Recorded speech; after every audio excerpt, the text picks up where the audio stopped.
Comunicação e educação, ou educomunicação, que nós vamos ver aí um neologismo criado para essa interface entre duas áreas de estudo. No vídeo de hoje, então, eu venho com aquela ideia de apresentar os meus trabalhos acadêmicos, o TCC da graduação, o mestrado, a dissertação de mestrado posteriormente em outro vídeo e a tese de doutorado também em outro vídeo.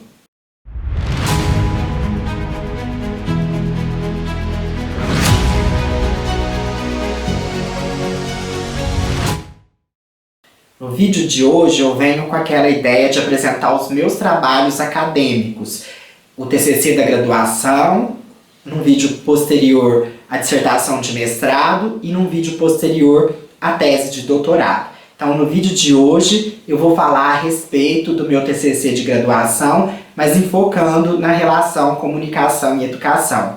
O TCC teve como tema Malhação na Escola, aspectos da relação meios de comunicação e educação.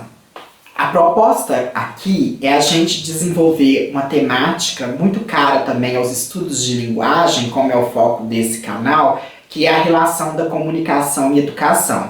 Então, a partir de hoje, eu vou abordar também alguns assuntos da minha primeira graduação, que é jornalismo, comunicação social. Então, trarei também algumas referências básicas, algum conhecimento que eu tenho, apesar de estar um pouco afastado dessa área, mas tentando trabalhar também uma área que eu gosto muito, que é a comunicação. O meu TCC de graduação teve como título Malhação na Escola, aspectos da relação meios de comunicação e educação, onde eu analisei a recepção da telenovela Malhação, do ano de 2008, se eu não me engano, por uma turma de alunos da antiga oitava série, né, que hoje é o 9º ano de uma escola pública aqui da minha cidade, Passos, Minas Gerais. O TCC foi dividido em 4 capítulos. O primeiro capítulo é onde eu faço a fundamentação teórica da comunicação e a educação, né? Então o título é A Comunicação e a Educação, Perspectivas Teóricas, onde eu abordei comunicação e educação em um novo campo de intervenção social, o pensamento freiriano e a comunicação, abordei então Paulo Freire, Escola de Frankfurt, a teoria crítica da comunicação e a educação e os estudos de recepção. No capítulo 2 eu falei sobre a escola cidadã comunicando com o mundo, escola para todos, a mídia na escola, proximidade com o jornalismo comunitário, pesquisas educacionais e a televisão e o município de Passos. No capítulo 3, os adolescentes e os meios de comunicação, então eu começo a tratar da metodologia, já tendendo a apresentar os dados, né, levantamento de dados. E no capítulo 4, a malhação do adolescente, da escola e da vida, reflexos na tela da TV. Né? Então foi muito importante abordar fazer esse tema, esse percurso aí de capítulos. Então, primeiramente, a gente entender que a comunicação é um processo vital, né? A comunicação está presente em toda a vida do ser humano e essa palavra comunicar, né, comunicação, ela vem da comum ação, né, da prática do communicatio, que eram práticas nos mosteiros que os monges viviam isolados, quando eles se reuniam, então era a prática do communicatio. Então eu separei aqui uma citação do Bordenave que diz assim: a comunicação confunde-se assim com a própria vida. Temos tanta consciência de que comunicamos como de que respiramos ou andamos. Somente percebemos a sua essencial importância quando, por um acidente ou uma doença, perdemos a capacidade de nos comunicar. Pessoas que foram impedidas de se comunicarem durante longos períodos enlouqueceram ou ficaram perto da loucura. A comunicação é uma necessidade básica da pessoa humana, do homem social. Bordenave, 2013, página 19, no livro que é Comunicação. Então, a gente foi pensando, né, eu fui pensando quando eu estava fazendo jornalismo, numa disputa, né, de qual área seguir, ou a área da comunicação ou a área da educação da licenciatura. E aí eu fui perceber que havia uma área, já estudos e pesquisas na USP, que surgiu por volta do ano mais ou menos de 1996, que vai coincidir inclusive com a nova lei, né, a Lei 9394/96, que é a Lei de Diretrizes e Bases da Educação Nacional, a nova lei de diretrizes. Então, eu percebi que já estava sendo feito um estudo dessa interface, né, pelo professor Ismar de Oliveira Soares, que criou o Núcleo de Comunicação e Educação na USP, né, de São Paulo, onde na Escola de Comunicação e Artes, na ECA, e onde havia ali já projetos com rádio na escola, com jornais na escola e tudo mais. Então, no pensamento de Schaum, quando a gente passa a perceber a educomunicação, que é um termo criado pelo professor Ismar, a partir também de trabalhos latino-americanos, nós percebemos que educar passa a ser a articulação de saberes e não saberes, de incertezas e complexidades, introspecção do caos. Comunicar para a educação e educar para a comunicação são processos interrelacionados, cujos princípios hoje desestabilizam as certezas e verdades definitivas e se expandem na construção permanente de devires. Schaum, 2002, página 100. Então, a gente vê que ao mesmo tempo que há uma educação que vai promover aí um estudo dos meios de comunicação, uma educação para o uso das ferramentas comunicativas, nós também vamos ter a comunicação que se faz por um processo educativo, né? Então, é uma via de mão dupla. E aí a gente passa, né, a perceber a pergunta que o professor Ismar Soares faz em um de seus textos. Mas afinal, o que é educomunicação? Em linhas gerais, o que propõe a educomunicação, basicamente, é a construção de ecossistemas comunicativos. Ou seja, a escola é convidada a se tornar um espaço constante de fluxo de informações e troca entre todos os membros, discentes e docentes destes conteúdos.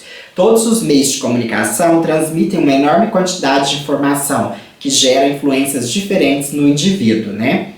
Então, o tempo todo o aluno está em contato com conhecimentos múltiplos. Cabe a essa área de estudo fazer com que o estudante procure ele mesmo analisar e refletir a mídia em sua vida. E isso se faz muitas vezes com atitudes concretas, colocando a mão na massa, o aluno pesquisando, escrevendo matérias, participando de rádio, fazendo visitas a rádios, a emissoras de TV, quando a cidade tem, né? É uma prática inclusive, bastante comum, né? E que já tem até, inclusive, se eu não me engano, lá na USP, uma licenciatura em educomunicação.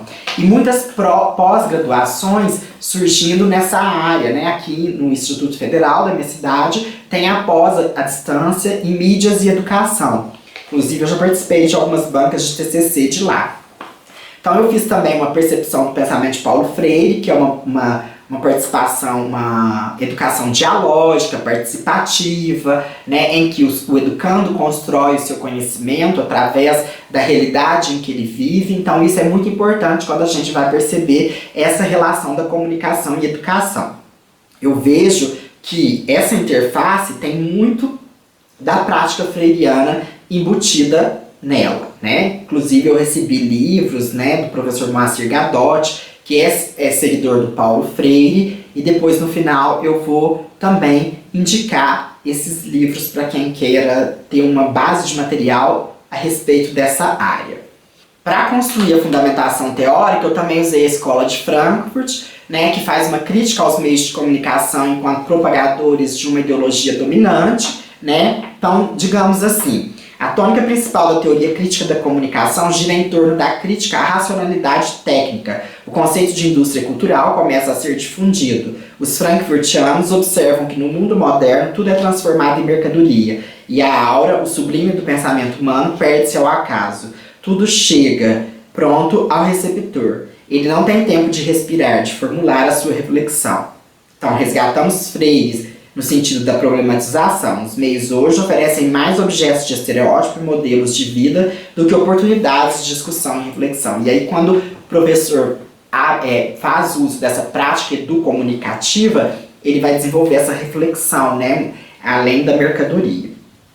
E aí a gente analisou a telenovela Malhação, né, percebendo que há reflexos na vida do estudante, né? E também que a própria construção do roteiro segue, mas muitas vezes a vida dos estudantes, mas muitas vezes de uma classe própria, que é uma classe um pouco mais alta, né? Uma classe média alta. Então foge às vezes da realidade do aluno da escola pública pesquisada. Então a gente precisa ter esse jogo também, né? Entre contextos diversos. E para finalizar, depois eu vou apenas indicar algumas obras onde vocês podem encontrar material a respeito de comunicação e educação. Ao invés de ficarem apenas sintonizados em canais comerciais e costumeiros, nos quais a realidade retratada não é propriamente a vivida, os estudantes podem traduzir em outras linguagens, som, imagem, texto, aquilo que estão aprendendo. Os meios de comunicação têm o poder de atribuírem status ao conteúdo transmitido, bem como as pessoas envolvidas neste processo. Daí surge a expressão estar na mídia. Não é a intenção destacar a fama ou o enobrecimento, mas mostrar que, quando transformado em conteúdo midiático, o trabalho desenvolvido por alunos passa a ser divulgado e eles acompanham a concretização de algo que não ficou guardado, mas atingiu a sociedade e vai promover algum impacto sobre ela.